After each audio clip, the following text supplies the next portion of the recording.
ఎవని పేరైతే జీవగ్రంథమందు వ్రాయబడదో వాడు మండుచున్న అగ్నిగుండంలో పడవేయబడును అంటున్నాడు.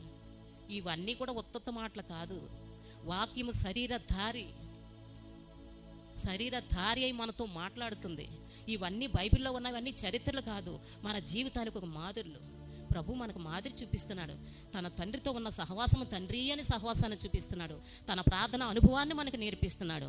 నేను పరిశుద్ధుడిని గనుక మీరును కూడా పరిశుద్ధులై ఉండుడి. ఎందుకంటే మీరు ఎవరైనా కూడా నశించిపోతే దేవుని చిత్తం కాదది. మన మాటల ద్వారా, మన తలంపుల ద్వారా, మన క్రియల ద్వారా దేవునికి దుఃఖం పుట్టిస్తున్నాం. అంతటితో అయిపోదు. మనం చనిపోయిన తర్వాత మన శరీరాన్ని పరిశుద్ధంగా ఉంచితే, మన ఆత్మను పరిశుద్ధంగా ఉంచితే ఆ పరలోక రాజ్యంలో ప్రభుతో కూడా మనం సంతోషంగా తిరుగుతామట. కానీ ఈ లోకంలో ఆ శరీరాన్ని, మన ప్రాణాన్ని, మన ఆత్మని లోక సంబంధంగా మనం పెంచితే,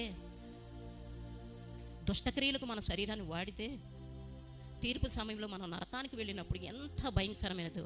ఆ నరకంలో అగ్ని ఆరదంట, పురుగు చావదంట. ఇక్కడ ఉంటే బహుశా ఎంత ఉంటాం? నరుని ఆశ 70 సంవత్సరంలో, అధిక బలం ఉంటే 8 సంవత్సరంలో. అయినను వాటి వైభవము ఆయాసమే, దుఃఖమే. ఎవడైతే తన ప్రాణమును రక్షించగోరుకుంటాడో దాన్ని పోగొట్టుకుంటాడు. ఎప్పటికైనా పోవలసిందే.